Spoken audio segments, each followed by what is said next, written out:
The close of 2025 arrived with a quiet kind of relief, a loosening of the weight carried through ordinary days.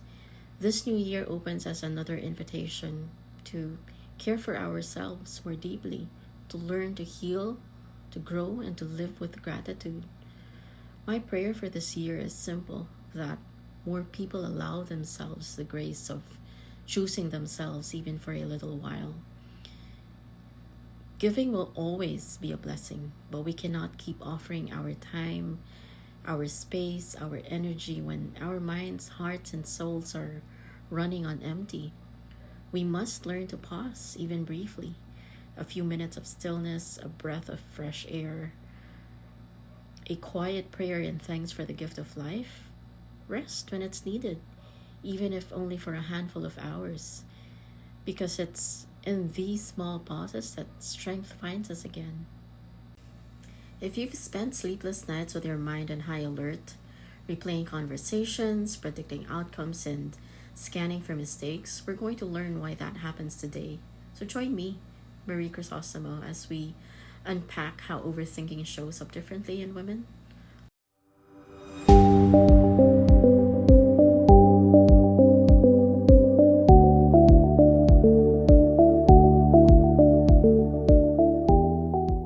I'm sure the same thing happens to men, but for obvious reasons, I'm not an expert at talking about what it's like for men.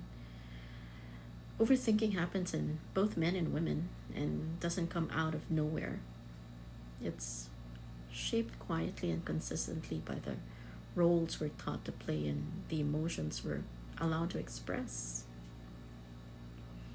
Like, for example, from an early age, many women are socialized to be emotionally aware, accommodating, and responsible for harmony.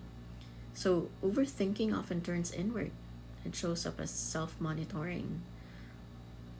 Did I say the wrong thing? Did I upset someone? Should I have handled the situation better?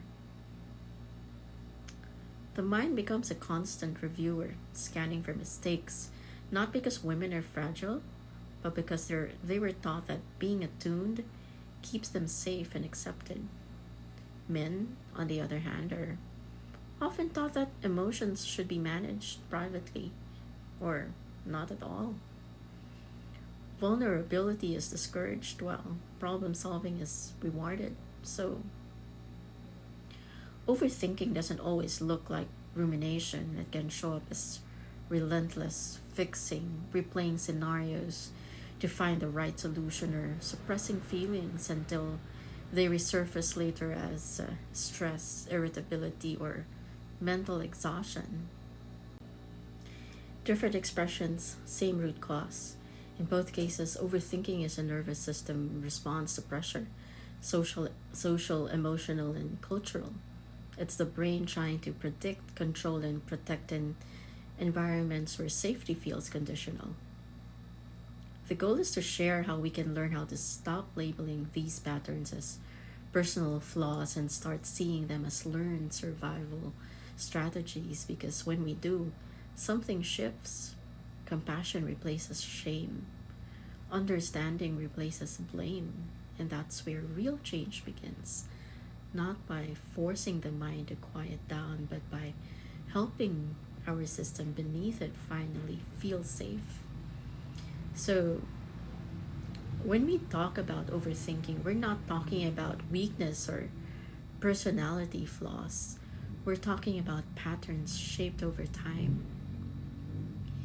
And to understand those patterns, we need to look at how different expectations shape the mind. That brings us to why women overthink differently. Women do it not because they're indecisive or overly emotional, but because they've been trained to carry more invisible weight. From a young age, many women learn to anticipate needs before they are spoken, to read the room, to smooth tension, to consider how choices will affect everyone else's before considering themselves. So, over time, the constant behind the scenes work of planning, remembering, adjusting, and preventing problems before they happen unknowingly becomes a mental load. Add emotional labor to that mix. Women are often expected to manage not just tasks but feelings, keeping peace in families, workplaces, and relationships. When something feels off, the mind goes into overdrive, replaying conversations, scanning for mistakes, and trying to fix outcomes that may not even be theirs to manage. People pleasing deepens this pattern. Many women are rewarded for being agreeable and accommodating and subtly penalized for being direct or firm. So, overthinking becomes a way to stay safe, to avoid conflict, rejection, or being misunderstood. This isn't a flaw, it's conditioning.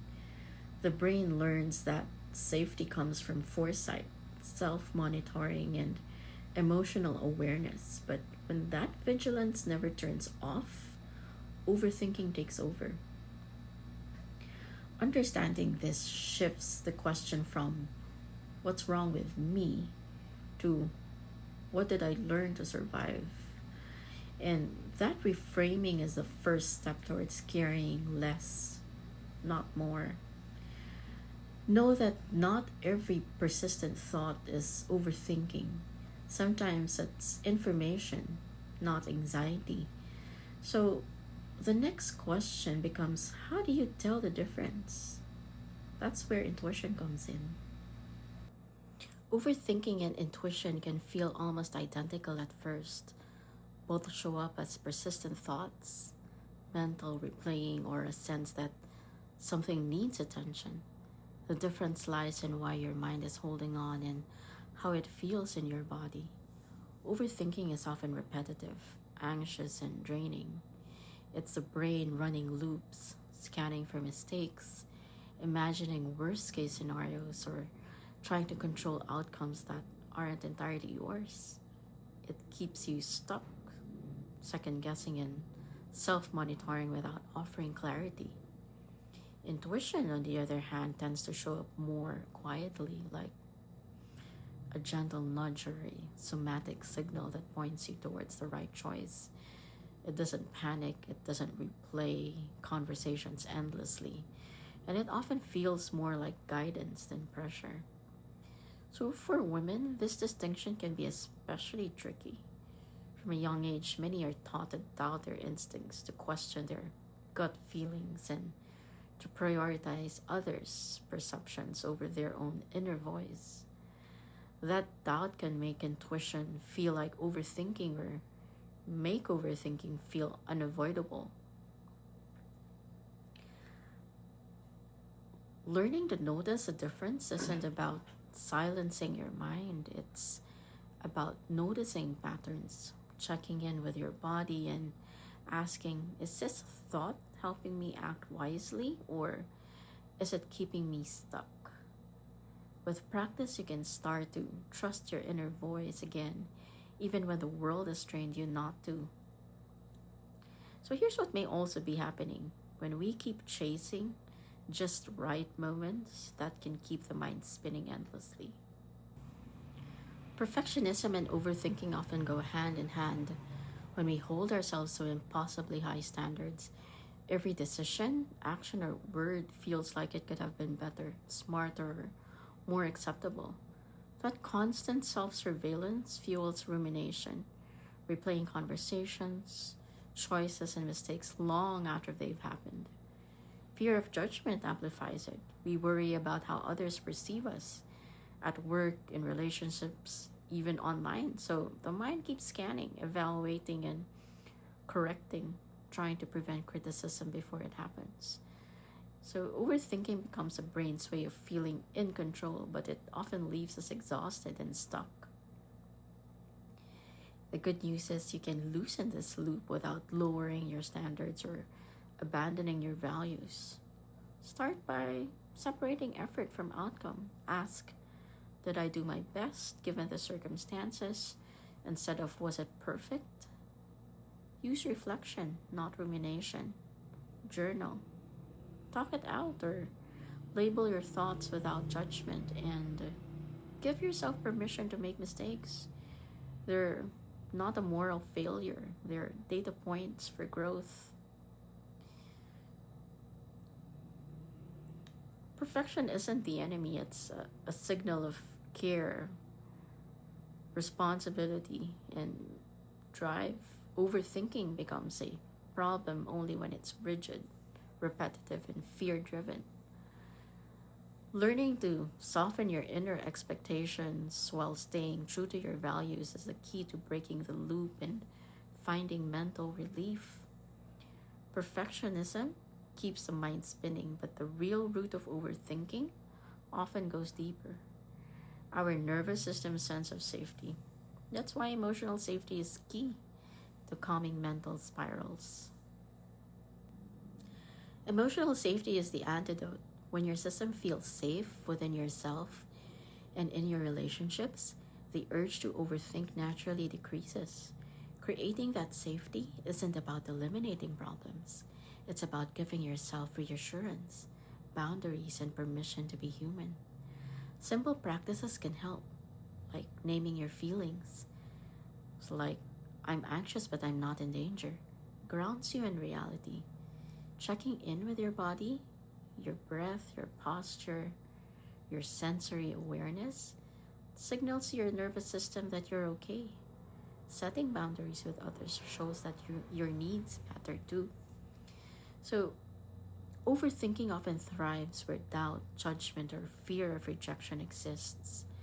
By cultivating internal reassurance, you start to interrupt the cycle.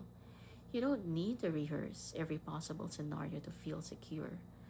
The more emotional safety you build inside yourself, the less your mind needs to spin, and the clearer, calmer, and more confident your decisions become. Once emotional safety is in place, the next step is learning practical ways to calm the mind, tools that reduce overthinking without pushing your feelings aside. Overthinking doesn't go away by trying to stop your thoughts. It goes away when you learn to handle them differently. Here are some simple ways to do so. First, step back from your thoughts.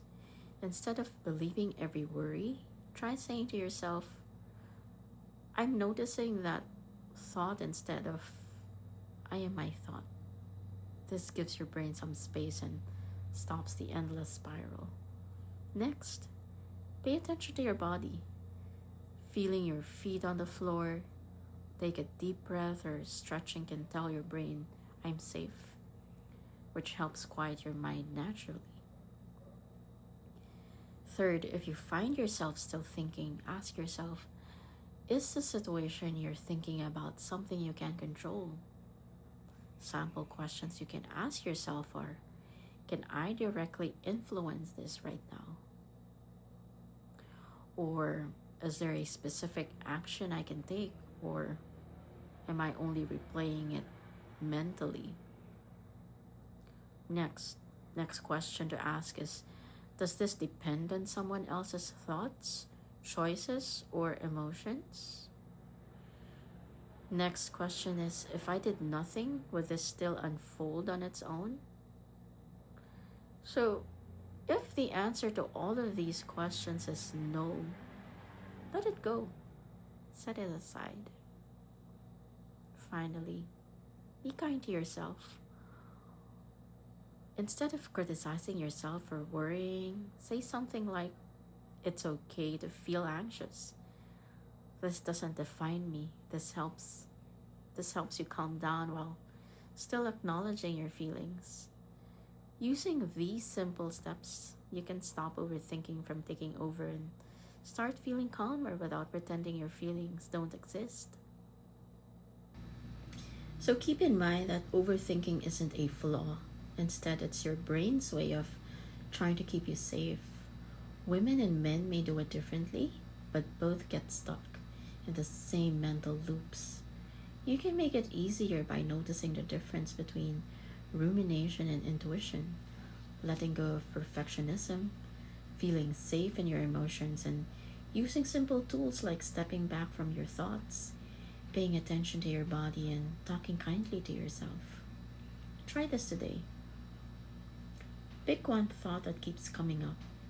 Notice it and respond with curiosity instead of criticism. And if today's episode helped, do share it with someone who needs it. Your experience might help someone else feel less alone in overthinking. So until then, keep safe.